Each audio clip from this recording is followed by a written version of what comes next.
l'émission, on parle de sexualité positive et inclusive. On vous présente une nouvelle façon d'aborder l'éducation sexuelle, des accessoires érotiques pour tous et une série télé qui parle du handicap et de la sexualité. Ici Marisol Saint-Onge, bienvenue à Ça me regarde.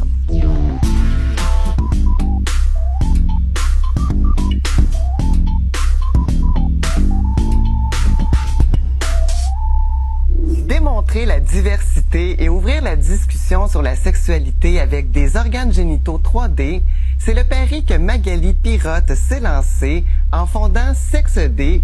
Bonjour Magali. Bonjour. C'est quoi exactement SexED, SexEd? SexEd+. Pour éducation à la sexualité positive. Oui. Puis en fait, c'est vraiment comme un projet qui vise à montrer la diversité des organes génitaux pour avoir une représentativité en fait des corps qui existent, afin pour pouvoir mieux à la fois former les médecins, puis comme redonner du pouvoir et de la visibilité aux patients et patientes qui parfois voient pas leur corps représenté. Ça fait 8 ans que j'ai démarré ça. Puis c'est vraiment parti, en fait, on avait fait une recherche académique avec l'UQAM pour savoir c'était quoi en fait nos erreurs en éducation à la sexualité, parce que je travaille dans ce milieu-là. Okay. Et en fait, c'est comme un des points qui ressortait, c'est le manque d'inclusivité dans la façon dont on fait de l'éducation à la sexualité.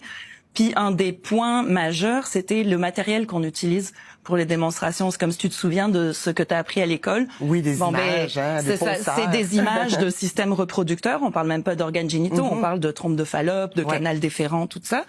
Et sinon, la banane ou le morceau de bois.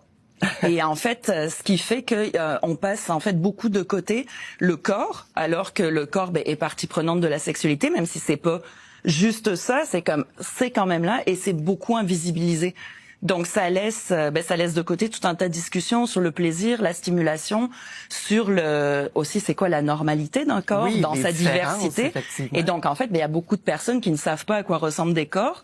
Et donc il y a des questions d'estime de soi, après de fausses croyances sur à quoi un corps devrait ressembler, comment un corps devrait réagir, être stimulé. Donc c'était un peu de se donner des outils qui n'existaient pas pour répondre à ces questions que personne n'ose se poser, puis que la seule réponse que tu as, c'est dans la pornographie, parce que tu vois jamais d'organes génitaux, sauf en contexte intime et sexuel. Donc, tu nous as apporté des exemples, justement, pour démontrer toute l'éducation qu'on peut faire avec tes moules. Tu peux nous en parler? Oui, ça, par exemple, c'est le premier qui a été développé. Donc, tu vois, c'est comme une vulve qui a été moulée sur une femme qui a pas accouché. Donc c'est comme une vulve absolument réaliste, taille réelle, et donc avec le clitoris dedans qui peut s'enlever. Et le clitoris est dur, la vulve est molle, donc en fait c'est très facile de toucher à travers, tu sais, pour sentir où c'est qu'est le clitoris.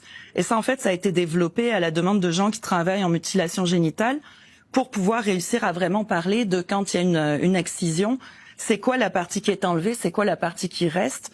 Donc c'est-à-dire que ton corps est certes, t'as eu une excision, mais ton clitoris reste quand même. C'est juste une petite partie qui a été coupée, donc il y a quand même possibilité de stimulation, etc. Un autre modèle que j'ai, c'est 2 modèles de pénis. Et donc ça permet en fait de voir, il y en a un qui est circoncis, le vert, et l'autre qui est pas circoncis. Okay. Donc en fait, j'ai les mêmes modèles de pénis en érection puis pas en érection. Il y en a un de taille moyenne, un de taille plus petit que la moyenne, puis un de taille plus grand que la moyenne.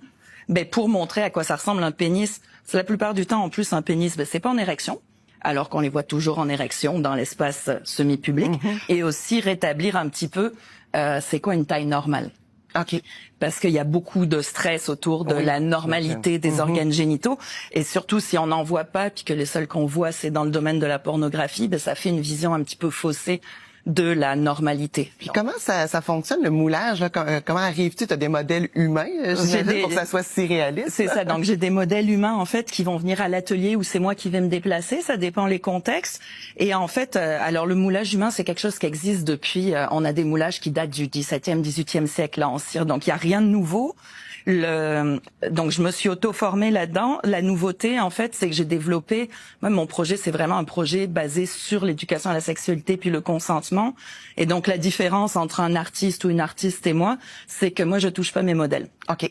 Donc en fait, l'idée, c'est de pouvoir travailler avec des gens qui ont toute une sorte de rapport à leur corps qui peut être différent. Certaines personnes vont avoir eu des traumas. Et en fait, c'est comme, vu que c'est pas nécessaire que j'aille leur écarter les jambes puis leur mettre des choses sur l'entrejambe, je vois pas pourquoi je le ferais. Donc en fait, c'est comme j'apprends aux gens à le faire, je les accompagne eux-mêmes. Et ils le font eux-mêmes. Okay. Donc c'est le processus en tant que tel est un processus de reprise du pouvoir pour certaines personnes qui peuvent avoir eu des expériences traumatiques, que ce soit dans le milieu médical, dans leur intimité ou quoi que ce soit. Donc c'est vraiment tu es en contrôle et tu repars avec le modèle de ton corps. C'est pas juste moi qui garde la copie de ton corps. Donc il y a vraiment on fait ça comme un processus de consentement puis de renforcement du pouvoir. Et t'es allé aussi là jusqu'à aller chercher les personnes avec une déficience visuelle aussi pour pouvoir bien faire de l'éducation avec même je pense que t'as des feuillets qui sont en braille là. Ouais, absolument. Expliquer. C'est comme l'inclusivité. En fait, c'est une grosse part du projet. Puis t'as l'inclusivité par rapport au handicap, mais aussi par rapport à l'accessibilité financière pour les groupes qui ont plus ou moins d'argent. Tu sais, je fais des échelles différenciées. Le but du projet, c'est de devenir totalement gratuit en 3D. Il y a toute une réflexion sur les couleurs de peau puis la représentativité. Tu sais, comme tu vois, c'est pas de vraies couleurs de peau. Effectivement, mais d'autres un peu plus. Mais si les gens me demandent si on travaille en contexte déficience intellectuelle ou trouble du spectre de l'autisme, je vais faire des couleurs réalistes. Si les personnes sont formées en antiracisme, je vais aussi faire des couleurs réalistes. Mais la plupart du temps, les gens sont pas formés en fait pour avoir les discussions sur le corps, l'appartenance Donc, ethnique. préfère avoir une certaine distanciation avec une en fait, couleur c'est peu moi réaliste. qui préfère ne pas mettre entre les mains de personnes des choses qui pourraient mener à énoncer des faussetés qui peuvent être dommageables pour les gens. Donc, et ensuite, par rapport au braille, tu vois, effectivement, les outils, tu sais, si tu prends un pénis en érection puis pas en érection, c'est pas la même durométrie quand tu les touches. Puis ils vont venir avec un numéro très gros que tu peux sentir. Et en fait, ça fait référence aux documents, donc ils sont en braille et aussi pas en braille. Donc je travaille en anglais, en français, en braille français et en braille anglais. Et donc en fait, j'essaye. Et qui peut se procurer ce matériel-là? Alors, comment ça fonctionne? Toute personne qui travaille en santé ou en éducation. Donc chaque personne me fait une demande puis je les approuve. C'est-à-dire il y a personne qui va pouvoir acheter qui est comme une personne autonome chez eux, parce que vraiment c'est des corps de vraies personnes, donc j'ai tout un processus de consentement par rapport au corps de ces personnes qui se poursuit même après que l'outil soit vendu. Donc ça va être des écoles, des centres communautaires, des cabinets de médecins, des cliniques de transition, parce que c'est sûr que j'ai aussi des personnes trans qui ont eu différents types de chirurgie, de prise hormonale. C'est ça. Donc on en fait, toute la variété. C'est ça, toute la variété. Puis je continue à collecter. En fait, là, la prochaine étape, ça serait d'avoir des pénis avec la maladie de Peyronie, qui crée en fait une courbature du pénis. Donc ça, c'est des modèles que j'ai pas encore. Donc à chaque fois, c'est vraiment de se donner des outils pour travailler avec le monde et faire de l'intervention où les gens sont représentés pour vrai. Ben c'est très intéressant tous ces outils-là. Merci beaucoup Magali d'être venue nous les présenter. Je te remercie. Et nous, en fait, on se prépare à recevoir nos prochaines invités.